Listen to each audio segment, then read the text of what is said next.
नमस्ते साथियों, मैं सोनू आर्य। आप देख रहे हैं खटखट टोल न्यूज़ भाई। टिकरी बॉर्डर पर हम लोग थे। 2 दिन का स्पेशल दौरा है। किसान आंदोलन की कवरेज पिछले लगभग 9 महीने से निरंतर हम लोग कर रहे हैं। पकौड़ा चौक पर हैं, बहादुरगढ़ ये है, और यहाँ जो है मेडिकल कैंप ऑर्गेनाइज किया गया है, क्योंकि स्वास्थ्य सेवाओं की जो चीज़ें हैं वो बड़ी महत्वपूर्ण है, क्योंकि बहुत लंबे समय से लोग बैठे हैं।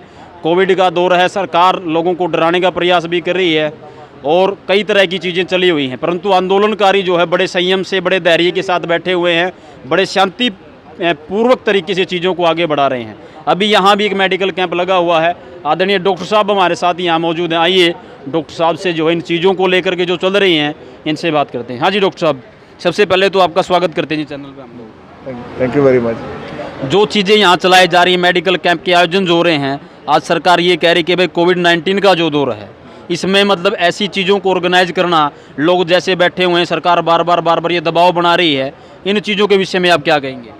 सर ऐसा है कि वो कोविड-19 का भी दौर चल रहा है और भी बहुत सारी प्रॉब्लम्स हैं, पर ये सब हमारे भाई बंधु हैं, इनको ऐसे छोड़ तो नहीं सकते जी। अगर ये अपनी बात कहने के लिए सरकार के पास आए हुए हैं, सरकार इनकी नहीं सुनती है, तो हम भी इनको अगर ऐसे छोड़ देंगे तो इन बेचारों का कौन देखेगा जी। तो मेरे हिसाब से जो काम हम कर रहे हैं वो सरकार को करना चाहिए। तो ये हम तो आते हैं, आगे चले जाते हैं। मैं तो सलाम करता हूँ इनके जज्बे को, जो 9 महीने से यहाँ बैठे हुए हैं, और बहुत सारे ऐसे लोग हैं जो तब से घर ही नहीं गए हुए हैं। तो इनकी सेहत समस्याओं के लिए हमें लगता है कि हम जो भी कुछ कर पा रहे हैं वो बहुत कम है। इससे सरकार को चाहिए कि इनको सेहत सहूलतों के लिए भी इनके ख्याल रखें और इनकी बात भी सुनें। अच्छा, जो लोग आराम से बैठ कर के, जो लोग एसीओ में जो लोग बैठते हैं, कोठियों में जो लोग आराम से अपने घर के अंदर बैठे हुए हैं, उन लोगों को, जो लोग यहाँ इतने लंबे समय से बैठे हैं, उनकी तकलीफ़ों के बारे में कोई जानकारी नहीं है। लोग आराम से घरों में बैठ कर के ये कह रहे हैं कि वहाँ तो किसान जो है मटर पनीर की सब्जी खा रहे हैं, कूलर चला रहे हैं, आराम से बैठे निठल्ले लोग बैठे हैं। उन लोगों को आप क्या जवाब देना चाहेंगे?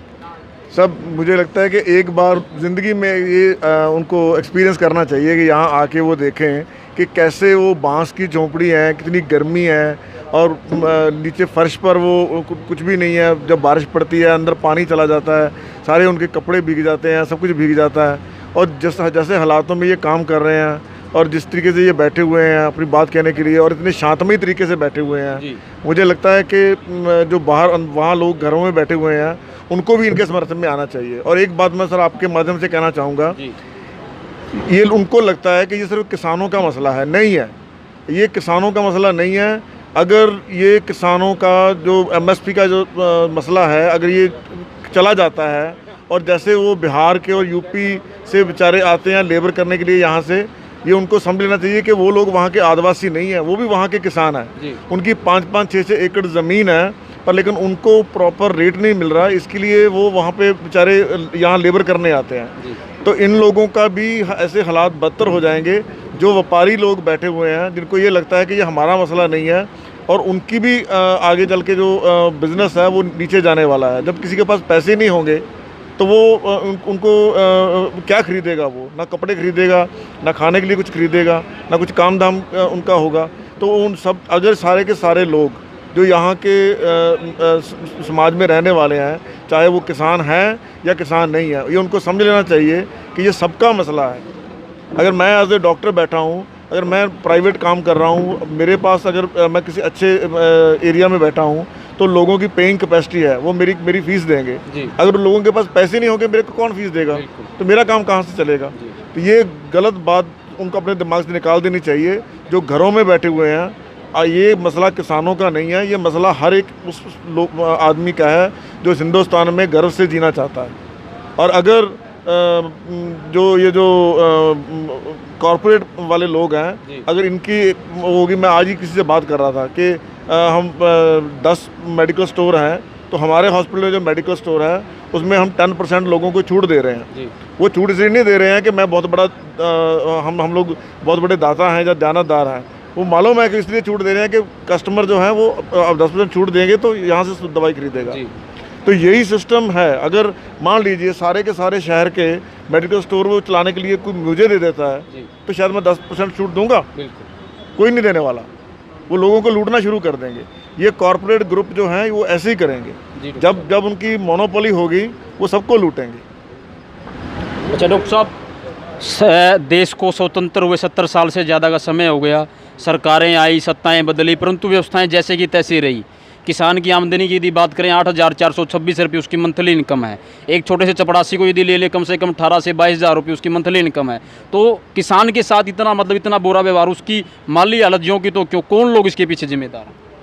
ये लोग जो पॉलिसी मेकर्स हैं जी, जो सरकार में बैठे हुए हैं। अब किसानों ने अपनी बुरी हालत खुद तो की नहीं है जी ना। किसानों की ये बुरी हालत जो हुई है वो उनकी पॉलिसी की वजह से हुई है।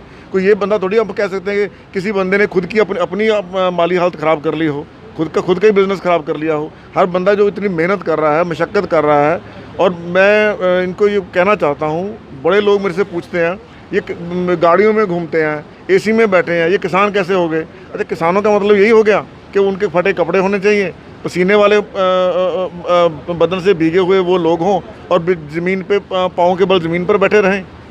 किसानों का मतलब ये नहीं है। किसान की आमदनी उसका हक उसको मिलना चाहिए। अगर किसान अपनी मेहनत कर रहा है, मशक्क़त कर रहा है, सबसे ज़्यादा मेहनत किसान कर रहा है जी।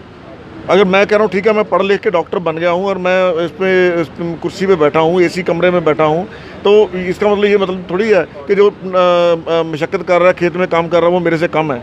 अरे उसको, वो अपना काम कर रहा है, मैं अपना काम कर रहा हूँ। अगर एक जूता गांठने वाला है, वो अपना काम कर रहा है, वो नहीं होगा तो मेरे पाँव में जूता कहाँ से आएगा जी। ये हर एक बंदे की जॉब इम्पॉर्टेंट है।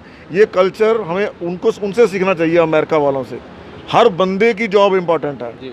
अगर कोई बंदा जूता भी गांठ रहा है, कोई लेबरर है, कोई किसान है, वो अपने काम करते वक्त वो अपना काम करता है। अदरवाइज उसको बराबर हक है मेरे बराबर की कुर्सी पे बैठने का जी।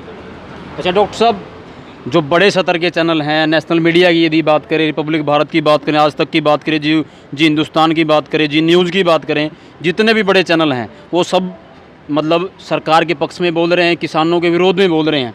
और 3 दिन पहले की मैं कोई न्यूज़ देख रहा था जी हिंदुस्तान के ऊपर, वो लोगों ने तो इतनी गंदी बात की, उन लोगों ने कहा कि किसान जो है, जो लोग बैठे हुए हैं, खास करके टिकरी बॉर्डर के ऊपर जो लोग बैठे हैं, वो आंदोलन की आड़ में देह व्यापार का धंधा चला रहे हैं। यहाँ तक ये लोग गिरते जा रहे हैं। मतलब इसको आप किस रूप में लेते हैं और इसका क्या जवाब आप देना चाहेंगे? मुझे लगता है देखो, एक तो ये है फिज़िकल अब्यूज़ है, देह व्यापार के जैसे उन्होंने इन पे इल्ज़ाम लगाया है, और एक है अपनी सोच। उन्होंने सोच ही अपनी बेच दी है जी, है ना।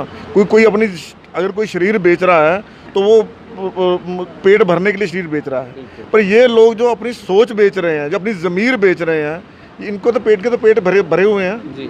ये कैसे धंधे कर रहे हैं, ये काले काम कर रहे हैं, ज़मीर बेच करके वो इतनी बातें कर रहे हैं। वो उनको ये लगता है कि अगर सरकार की हम गुणगान करेंगे तो हमें ऐड मिलेगी चैनल्स पर, चैनल्स की टीआरपी बढ़ेगी, चैनल्स की कमाई होगी। उनको ये मत नहीं भूलना चाहिए कि ये जो जनता है, ये जो किसान है, 70% आबादी हमारे देश की जो है वो ज़मींदारी से, किसानी से जुड़ी हुई है। और अगर ये लोग, इनको ऐसा लगता है कि एक ठीक है, एक बार सरकार उन्होंने बना ली है, इसका मतलब ये नहीं है कि सारी उम्र इनके राज रहने वाला है। धन्यवाद डॉक्टर साहब, बहुत बहुत आपका। Thank you. देखते रहिए खटखट टोल न्यूज़ भाई, धन्यवाद।